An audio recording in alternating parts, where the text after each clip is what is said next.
नमस्कार बंधुरा welcome back to my channel. शुरू करছি একটি ভিডিও। আজকের ভিডিও টাইটেল থাম্বনেল দেখে বুঝতেই পেরেছো ভিডিওটা হতে চলেছে টিনুকে নিয়ে এবং অবশ্য করেই টিনুর মাকে নিয়ে। টিনুর মায়ের ব্রেন স্ট্রোক এটা আজকে টাইটেলে আছে, আর টিনুর মায়ের কুনজর, এই দুটো বিষয় নিয়েই আজকে আমার ভিডিওতে আলোচনা থাকবে। এছাড়াও টিনুরা কোথায় বেড়াতে গেছে সেই সংক্রান্ত আলোচনা অবশ্যই থাকবে। তো শুরুতেই বলি, টিনুর মায়ের ব্রেন স্ট্রোক এটা আগের দিন টিনুর মায়ের ব্লগ থেকে জানা গেছে। আগের দিন টিনুর মা তার চ্যানেলে একটা ব্লগ দিয়েছে। ওনার মায়ের তো ব্লগের চ্যানেলটা তো ভীষণই টাইমিংটা ভীষণ অল্প থাকে। অ্যাকচুয়ালি কিছুই দেখাবার নেই, কারণ কিছু দেখাবার থাকলে তখনই কিন্তু ব্লগের যে টাইমিংটা সেটা অনেকটা বেশি হয়। কিন্তু কিছুই যদি না দেখানোর থাকে তাহলে কি দেখাবে? ব্লগটা প্রতিদিনই শুরু হয় যখন যাদের বাড়িতে গেছে, যাকে তিনি নিজের ছেলে বলছেন আর কি, তার বোনের ছেলে। তো সেখানে অ্যাকচুয়ালি তিনি তার মাসি, তো তার বাড়িতে গেছে এবং তারা যখন সকালবেলা তাড়াহুড়ো করে সমস্ত রান্নাবান্না করে চলে যান, তারপরে ইনি এক কাপ চা নিয়ে ব্লগ শুরু করেন। আচ্ছা, চায়ের প্রসঙ্গে আসি। চা চা চা মা আর মেয়ে মিলে কোনো কাজকর্ম নেই, সারাদিন দুজন মিলে একাধিকবার চা পান করে, এটাই হচ্ছে তাদের বৈশিষ্ট্য। ঠিক আছে, হ্যাঁ হতেই পারে, চায়ের নেশার প্রত্যেকের থাকতেই পারে, কিন্তু যাদের একটু এটা বলা উচিত না, যাদের কাজকর্মটা একটু কম থাকে বোধহয়। আমি এটা বলছি না যে যারা অনেকে আছে যারা অফিসে চাকরি করছে, তারা সারাদিন ল্যাপটপের সামনে বসে থাকে, তারাও অনেকবার চা খায়, কিন্তু এরকমও কিছু মানুষ আছেন যারা কোনো কাজকর্ম থাকে না, কি করবে আর চলো এক কাপ চা বানিয়ে খাই। তো সেইটাই ব্লগে বলাই, চা করলাম, এই চা করে নিয়ে এলাম। আগের দিনে ওর মায়ের যে ব্লগটা ছিল সেখানে বোধহয় 3-4 বার উনি চা খাওয়া দেখিয়েছেন। ঠিক আছে, এবং দেখলাম যে উনি সকালবেলা ব্লগটা শুরু করেছেন। আচ্ছা, সকালবেলা কখন থেকে না, যাদের বাড়িতে গেছে তারা যখন অফিসে বেরিয়ে গেছে তখন থেকে ব্লগটা শুরু হয়েছে, এবং ব্লগটা শুরু হয়েছে তাদের রুমে বসে। তাদের রুমে বসে বলতে যেটা মনে হচ্ছে, টিনু আর টিনুর মাকে তারা যে ভালো রুমটা সেটাতেই কিন্তু থাকতে দিয়েছে, মা মেয়ে ওটাতে থাকছে। আর তার পাশে একটা ছোট্ট রুম আছে যেখানে হয়তো বাচ্চাটা থাকার কথা, ওদের মেয়ের জন্য হয়তো রুমটা, সেখানে একটা এইটুকু একটা বেড। তো সেই বেডের মধ্যেই কিন্তু স্বামী স্ত্রী বাচ্চা তিনজনে ঘুমোচ্ছে। আমি ওখানে টিনুর যে মাস্ততো দাদা বৌদি তাদের কথা বলছি। তো সেখানে কতটা নির্লজ্জ ভাবুন এরা, এই মা মেয়ে। ওখানে গিয়ে দিনের পর দিন পড়ে আছে একটা দিল্লির মতো জায়গায়, যদিও জায়গাটা নয়ডা। তো সেখানে যাই হোক, সেখানে যা খরচ খরচা, এবং সেখানে ওইটুকু জায়গার মধ্যে স্বামী স্ত্রী বাচ্চা তিনজনে ঘুমুচ্ছে। তাদের একটা সকালবেলা তারা বেরোবে, তাদের একটা শিডিউল লাইফ। হ্যাঁ, সেখানে তার বৌদি যাবার আগে রান্না থেকে শুরু করে টিফিন, লাঞ্চ, সমস্ত কিছু, এমনকি অমাবস্যার চাটুকু পর্যন্ত করে দিয়ে যাচ্ছে। ঠিক আছে, সমস্ত কিছু করে দিয়ে যাচ্ছে। আর এরা কি করছে? মা মেয়ে সারাদিন ওখানে বসে বসে ওই কি করে স্ক্রিপ্ট লিখছে, কি করে কি মিথ্যে কথা বলবে সেটা করছে। আচ্ছা, মেয়ের তো কোনো কাজই নেই। মেয়ে কিন্তু, মা যখন ব্লগ শুরু করেছে, মেয়ে কিন্তু তখন পাশের ঘরে পড়ে পড়ে ঘুমুচ্ছে। ঠিক আছে, ওই জন্যই কিন্তু মা পাশের ঘর থেকে ব্লগ শুরু করেছে, কারণ মেয়ে বোধহয় বলেছে তুমি ওই ঘরে গিয়ে ব্লগ শুরু করো, এখানে আমি ঘুমুচ্ছি, আমার ডিস্টার্ব হবে। তো কারণ মেয়েকে তো সারা রাত্রি একটু চ্যাটিং করতে হয়, তো সেই জন্য মেয়ের ডিস্টার্ব হবে, সেই জন্য মা পাশের ঘরে চলে এসেছে, পাশের ঘর থেকে ব্লগ শুরু করছে এক কাপ চা নিয়ে। তারপরে তিনি বলছেন যে এরা স্বামী স্ত্রী বাচ্চা তিনজনে মিলে সকালবেলা উঠে সব একদম নিজেদের কাজ করে, হ্যাঁ তাড়াহুড়ো করে সমস্ত কিছু রান্না বান্না, বাচ্চাকে দুজন রেডি করছে, দুজন মিলেই কাজ করে তারপরে সব কিছু করে টোরে বেরিয়ে যায়। বেশ ভালো। হ্যাঁ, উনি কথাগুলো বলছেন, এবং আপনারা যদি ওনার চোখ মুখটা একটু খেয়াল করেন, উনি হিংসায় পুরো জ্বলে পুড়ে যাচ্ছেন। বলে না, কিছু কিছু মানুষের স্বভাব থাকে, যে থালায় খায় সেই থালাটাকেই কিন্তু ফুটো করে, ছেদ করে। তো এও কিন্তু ঠিক সেম একজন ক্যাটাগরির মহিলা। ঠিক আছে, মা মেয়ে দুজনেই।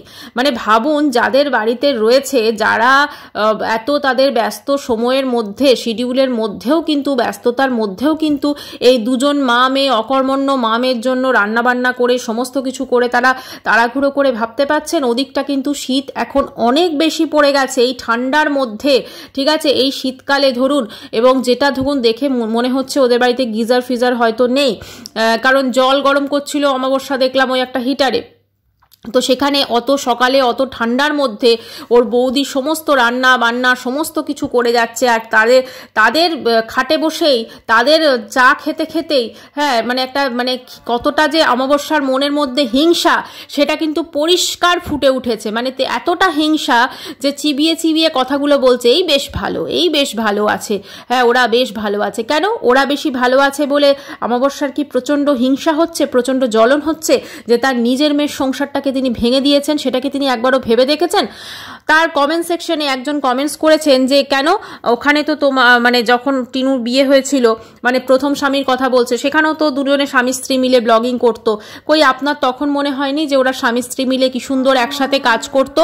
আপনি তখন তো একবারও বলেননি যে বা ভাবেনও নি যখন ওদের সংসারটা শেষ করেছিলেন যে ওরা একসাথে মিলে সংসার করে, ওদের একটা বাচ্চা আছে, সমস্ত কিছু আপনারা তো সেই সংসারটাকে শেষ হতে দিয়েছিলেন। এরকমই একটা কমেন্টস এসছে। তো এটা একদম সঠিক কথা বলেছে, ঠিক আছে, কারণ ওরাও যে একসাথে ব্লগিং করতো, একসাথে সব কিছু করতো, ওরাও তো একটা কাজ করছিল। হ্যাঁ হতে পারে সেটা কোনো অফিসের কাজ নয়, কিন্তু একটা কাজ তো বটে, সেটা করছিল, কিন্তু সেটা মানে টিনুর মা তখন সেটা দেখতে পারেনি, ঠিক আছে। এবং সেখানে কিন্তু দুজনেই কাজ করতো, মানে টিনুও করতো এবং টিনুর হাজব্যান্ডও করতো, ঠিক আছে, দুজন মিলে, একজন এডিটিং করতো, ভিডিও শ্যুট করতো, সবাই মিলে কাজ করতো। তো সেটা কিন্তু টিনুর মা দেখতে পায়নি, ঠিক আছে, একদমই দেখতে পায়নি। প্লাস ও টিনুর শাশুড়ি যে দিনের পর দিন রান্না করতেন এবং উনি তো রান্নার ভাতটা সামলাতেন, সেটাও কিন্তু দেখতে পারেনি। আসলে কি জানেন তো, মেয়ে একটা অকর্মণ্য, তো সেটা মা খুব ভালো করে জানে। আর সব থেকে বড় কথা, ওর মা, টিনুর মা বলছে আমি নাকি যার বাড়িতে বসে আছে তাকে নাকি মানুষ করেছে সেই ছেলেটিকে, ঠিক আছে। তো আমি ভাবছি সবাইকে মানুষ করতে পেরেছে, কিন্তু নিজের সন্তান, নিজের দুটো ওই মোটা দুটো ছেলে মেয়েকে সেগুলোকে বোধহয় মানুষ করতে পারেনি, সেগুলোকে পুরো অমানুষ তৈরি করেছে, স্পেশালি এই টিনুটাকে। আচ্ছা, এবারে উনি কথাগুলো বলছেন এবং খুব চিবিয়ে বলছেন, আবার বলছেন আমি চাই ওরা এরকমই ভালো থাকুক। মানে ওনার যে হিংসায় জ্বলে পুড়ে যাচ্ছেন উনি, খুব পরিষ্কারভাবে সেটা কিন্তু ফুটে উঠেছে যে ওনার চোখে মুখে হিংসা। মানে ওরা যে ভালো আছে, ওরা যে কত সুন্দরভাবে ওইটুকু একটা ঘরের মধ্যে সংসার করছে, কাজকর্ম করছে, সমস্ত কিছু করছে, মানে ওদের লাইফটাকে কত সুন্দরভাবে ওরা কাটাচ্ছে, সেটা কিন্তু অমাবস্যা দেবী সহ্য করতে পারছেন না, ঠিক আছে। এবারে আসি বেশ কিছু কথায়। সেটা হচ্ছে অমাবস্যা দেবী ওদের দেখে হিংসায় জ্বলছেন। আচ্ছা, উনি আমার সব থেকে যে মানে মেন কোশ্চেনটা, উনি ওনার মেয়ের বিয়ে কেন ফোনদীপের মতো একটা ছেলের সাথে দিয়েছিলেন? দেখুন, এটা হয়তো আপনারা অনেকেই বলবেন ফোনদীপকে খুব খারাপ ছেলে, না আমি সেদিক থেকে বিচার করছি না, কিন্তু আপনারা যদি একটু মনে করে দেখেন, আমি যদি স্ট্যান্ডার্ড ওয়াইজ দেখি, যেখানে টিনু যখন বিয়ে করে এলো যথেষ্ট সুন্দর দেখতে ছিল এবং সে তো পড়াশোনাও করছিল, তাহলে নর্মালি দেখবেন গ্রামের অনেক মানে গণ্ড গ্রামের মেয়েকেও কিন্তু তার বাবা মা একটু বেটার ভাবে পাত্রস্থ করে, যেখানে জামাই একটা ভালো চাকরি করে। মানে সেক্ষেত্রে দেখতে গেলে তো আমি ফোনদীপের যদি সেই সময় চাকরির কথা ধরি, ও তো বোধহয় ওই মানে কি একটা কাজ করতো, আপনার ইলেকট্রিশিয়ানের ওই টাইপের কিছু বোধহয় কাজ করতো, ঠিক আছে, সিসিটিভি ক্যামেরা লাগাতো বোধহয়, বা এরকমই কিছু কাজ করতো। তো সেক্ষেত্রে হ্যাঁ অবশ্যই জমি জায়গা আছে, সব কিছু আছে, কিন্তু তখন তো ব্লগিংটা ওদের ছিল না। তো এইরকম একটা ছেলের সাথে বিয়ে দিল, অথচ দেখুন টিনু দেখতে সুন্দর ছিল, টিনু পড়াশোনা তো করছিল, যদি আমি সব কিছু ধরি, তাহলে উনি কেন মেয়েকে ভালো করে পড়াশোনা শিখিয়ে নিজের পায়ে দাঁড়ানো তো ছেড়ে দিন, একটা ভালো মানে ছেলের হাতে পাত্রস্থ করলেন না? কারণ ওনাদের যা উচ্চাকাঙ্ক্ষা আমি দেখছি, এই সেখানে কিন্তু ওনার উচিত ছিল যে টিনুর বিয়েটা কিন্তু ওরকমই কাউকে দেওয়া। আসলে আমার যেটা ধারণা যে টিনুর যা স্বভাব চরিত্র সেটা ছোটবেলা থেকেই কিন্তু ওরকমই ছিল, মানে গ্রামের যাত্রার সঙ্গে প্রেম করা, এই সমস্ত কিছু। তো সেখান থেকে মেয়েকে তারা ইমিডিয়েট একটা পাত্রস্থ করতে চেয়েছিলেন কোথাও, এবং সেই জন্য কিন্তু এই ফোনদীপদের মতো মানে মোড়ককে বা খুঁজে পেয়েছিলেন, ঠিক আছে, যার জন্য মানে ওদেরকে বলা যেতে পারে মুরগি করে রীতিমতো ওই রকম একটি মেয়ে যার ক্যারেক্টারের হাজারটা প্রবলেম, সেরকম মেয়েকে কিন্তু বিয়ে দেওয়া হয়। এবং বিয়ের পর যেটা হবার সেটাই হয়েছে, 5 বছর সুখে শান্তিতে সংসার করলেও যখনই ফোকলার একটা মানে গন্ধ পেয়েছে তখন একদম হয়ে গেছে, তখন একদম নিজের সংসার সন্তান সমস্ত কিছু ভাসিয়ে দিয়ে তখন মেয়ে কিন্তু একদম পরকীয়ার নেশায় মেতে উঠেছে। এবং সেখান থেকে বেরোবার সাহায্য সব থেকে আগে যেটা করেছে সেটা হচ্ছে তার মা কিন্তু তাকে ওখানে প্রচুরভাবে মা মেয়েতে মিলে প্ল্যানিং করে সেই সংসারটা থেকে বার করে কিন্তু এসেছে, এবং নিজের সন্তানকে পর্যন্ত তারা মানে একটা যে ওনারও তো নাতি, ঠিক আছে, এখনও তো ওনার নাতি আছে, যদি ডিভোর্সও হয়ে যায় এদের তবু তো ওনার নাতিই থাকবে না, এটাই তো সত্যি কথা। তো সেক্ষেত্রে ওনার নাতির কথাও তিনি ভাবেননি। আর আজকে তিনি একটা সুন্দর একটা সংসারে বসে মানে ওদের বাড়িতে গিয়ে, ঠিক আছে, একটা আনওয়ান্টেড গেস্ট বলা যেতে পারে, সেখানে গিয়ে তিনি বসে তাদের দিকে নজর দিচ্ছেন, তাদের কুনজর দিচ্ছেন। মানে আমার তো রীতিমতো ভয় লাগছে যে এই অমাবস্যার জন্য বা এর কোনো কুকীর্তির জন্য ওই সুন্দর সংসারটা না কোনো ক্ষতি হয়, ঠিক আছে। কারণ এই মা মেয়ে মানে এদের সত্যি লাজ লজ্জাবিহীন, কোনো রকম লাজ লজ্জা কিছু নেই। দিনের পর দিন কোনো একটা এরকম ফ্যামিলিতে, হ্যাঁ যদি ধরুন সবসময় হাউসওয়াইফ হতো ওর বৌদি, ওর বৌদি হতো, সবসময় বাড়িতে থাকতেন তিনি, সেক্ষেত্রে ঠিক আছে গিয়ে থাকলো, তবু একটা মেনে নেওয়া যায়। কিন্তু যেখানে স্বামী স্ত্রী দুজনে সারাদিন বাড়ি থাকছে না, বাইরে চাকরি করতে যাচ্ছে, তাদের একটা কতটা মানে কর্মঠ ব্যস্ততা একটা লাইফ, তো সেখানে তারা সারাদিন বসে থাকছে। অ্যাকচুয়ালি তারা ওই জন্যই কিন্তু দাদা বৌদি বাড়িটা বেছে নিয়েছে, কারণ ওরা সারাদিন বাড়ি থাকে না মানে সারাদিন বাড়িতে অবাধভাবে বিচরণ করবে মা মেয়ে, ঠিক আছে, এবং সেই জন্য কিন্তু ওই বাড়িটাকে বেছে নিয়েছে তারা। খুব মানে প্রচণ্ড বুদ্ধি রাখে এই মা মেয়ে। এবং আমার তো অবাক লাগছে এই যে টিনুর যে মানে মায়ের যে বোন বা দিদি যার ছেলের বাড়িতে বসে রয়েছেন, আচ্ছা তিনি তো সমস্ত কিছু দেখতে পাচ্ছেন, তিনি তো নিশ্চয়ই টিনুর স্বভাব চরিত্র জানেন, তিনি তো সব কিছু জানেন, তাহলে তিনি সব কিছু জেনে শুনে কি করে তিনি কেন তার ছেলেকে বলছেন না যে ওখানে ওরা এতদিন বসে আছে, এবারে ওদের ওখান থেকে আসা প্রয়োজন, ঠিক আছে, একবারও কিন্তু সেটা তারা বলছেন না। আচ্ছা এখন তো টিনু তার ওই দাদা বৌদিকে অয়েলিং করার জন্য বলা যেতে পারে কোথাও একটা বেড়াতে নিয়ে গেছে, যেটা মনে হচ্ছে যে হ্যাঁ খরচটা টিনুই দেবে হয়তো, বা স্পন্সারটা করছে হয়তো কিছুটা হয়তো টিনু দেবে, বেশিরভাগটাই হয়তো টিনু দেবে। তো সেই লোভ দেখিয়েই কিন্তু হয়তো দাদা বৌদিকে বেড়াতে নিয়ে গেছে। তো এখন যেটা বলার যে এই যে দাদা বৌদিকে যে বেড়াতে নিয়ে গেছে সেটা কোথায় গেছে, মোটামুটি ওখানকার যারা ধরুন আশেপাশে যে জায়গাগুলো রয়েছে, মথুরা, বৃন্দাবন, হতে পারে আগ্রা, হতে পারে এই ধরনের হয়তো জায়গায় তারা বেড়াতে গেছে, সেটা হয়তো 2-3 দিনের জন্য গেছে। এবার বেরিয়ে ফিরবে, বেরিয়ে ফেরার পর তো আবার ধরুন ক্লান্ত থাকবে শরীর, ঠিক আছে, তখন বলবে ক্লান্তি আছে এ আছে, তখন চলো আরও 1-2 সপ্তাহ থেকে তারপরে দেখবেন ফাইনালি কিন্তু তারা ওয়েস্ট বেঙ্গল ব্যাক করছে। অলরেডি কিন্তু বলে দিয়েছে যে নিজের জায়গা হয়। আগের দিন টিনু কিন্তু তার ব্লগে পরিষ্কার বলে দিয়েছে নিজের জায়গা হয়। আচ্ছা এবারে আসি অমাবস্যা দেবীর ব্রেন স্ট্রোক। হ্যাঁ 24 বছর বয়সে নাকি তার ব্রেন স্ট্রোক হয়েছিল, যেটা তিনি বলেছেন, ঠিক আছে। ব্রেন স্ট্রোক একটা খুবই খারাপ একটা মানে বলা যেতে পারে অসুখ বলুন, যদিও সেটা তো হঠাৎ করেই হয় যে কোনো স্ট্রোক, যাদের হয় তাদের সত্যি মানে প্রচণ্ড কষ্ট, অনেক কিছু আমরা জানি শুনি সব কিছু দেখি। তার 24 বছর বয়সে কেন স্ট্রোক হয়েছিল জানি না, হতে পারে তার শারীরিক কোনো প্রবলেম ছিল, কিন্তু আমার অবাক লাগছে যে ওনার 24 বছর বয়সে ব্রেন স্ট্রোক হয়েছিল, সেটা তো ওনার মেয়ে নিশ্চয়ই জানতেন, ঠিক আছে। তাহলে মানে আমি টিনুর কথা বলছি, ওর মেয়ে তো নিশ্চয়ই জানতো। তাহলে মায়ের যেখানে একটা স্ট্রোক হয়েছিল এর আগে, তারপরে জেনে শুনেও মাকে মানে যখন সে ফকলুর সঙ্গে পরকীয়া করেছে বা ফকলুর সঙ্গে প্রথম স্বামীকে ডিভোর্স না দিয়ে, যদিও তার মা সাহায্য করেছিল, তাহলে এত কিছুর পরও কিন্তু সে একবারও ভাবিনি যে আমার মা অসুস্থ, তাই না।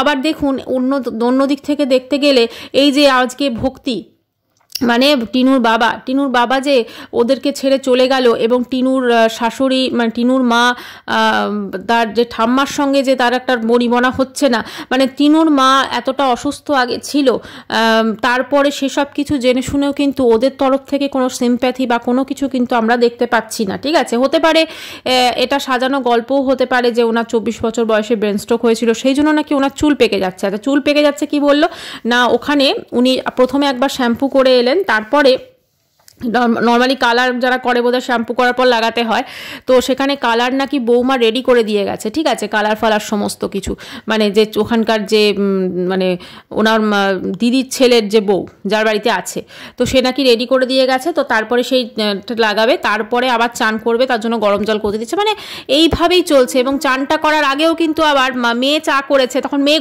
ঘুম থেকে উঠেছে, মানে সব কিছুর পর মেয়ে ঘুম থেকে উঠে পড়েছে তখন, যখন ওই ওনার চানের টাইম হয়েছে, মানে উনি সকাল থেকে চা খেলেন। মানে ভাবুন আপনার দাদা বৌদি বেরিয়ে গেছে, আমি যদি ধরি সকাল 9টা, ঠিক আছে, সকাল 9টায় বেরিয়ে গেছে সব কিছু করে, তারপরে ধরুন অমাবস্যা আমাদের সঙ্গে কথা বললো, উনি চা খেলেন। আচ্ছা চা খাওয়ার পর তারপরে আমরা কি দেখলাম যে উনি চান করলেন, এমনি নর্মাল চান করে এলেন। চান করে আসার পর তিনি খেলেন হচ্ছে ব্রেডের ভিতরে ফুলকপি স্টাফিং করে, ওটা টিফিন, ঠিক আছে। মানে উনি কিন্তু বেশ নিত্য নতুন জলখাবার খাচ্ছেন দিল্লিতে, মানে এখানে নয়ডাতে এসে। কারণ নর্মালি কিন্তু উনি বাড়িতে যখন থাকে এত জলখাবারের কিন্তু ভ্যারিয়েশন থাকে না, ওখানে কিন্তু নর্মাল খাবারই খায়, বোধহয় ভাত খায় বা এরকম কিছু। তো এখানে কিন্তু বেশ নিত্য নতুন জলখাবার খাচ্ছেন, এবং সেই জলখাবারটা খেলেন, তারপর চা খেলেন। ততক্ষণে বোধহয় মেয়ে উঠে গেছে। আচ্ছা, ততক্ষণে মেয়ে উঠে গেছে। এবার মেয়ে চা ফা খাওয়া হলো, আবার তিনি যখন কালার ফালার লাগিয়ে বিয়ে করে আবার যখন জল গরম করে চান করতে, তখন আবার তিনি চা খাবেন।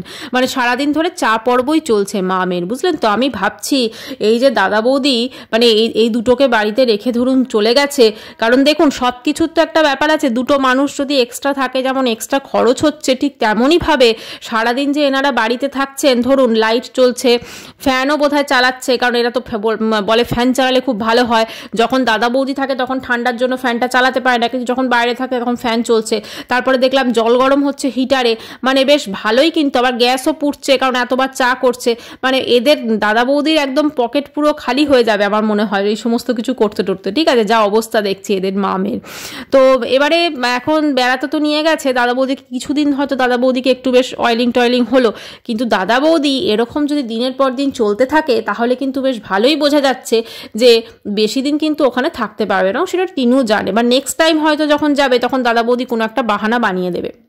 আচ্ছা, এবারে সেদিনকে অমাবস্যা যখন ঘুরতে বেরিয়েছে আর টিনু ঘুরতে বেরিয়েছে, ওই যেটা আমাদেরকে দেখিয়েছে ওলা উবেরে করে ঘুরছে, তো সেখানে কিন্তু টিনু কোনো রকম ব্লগ করেনি বা টিনু কোনো কিছু দেখায়নি, কিন্তু অমাবস্যা আমাদেরকে দেখিয়েছে, ঠিক আছে।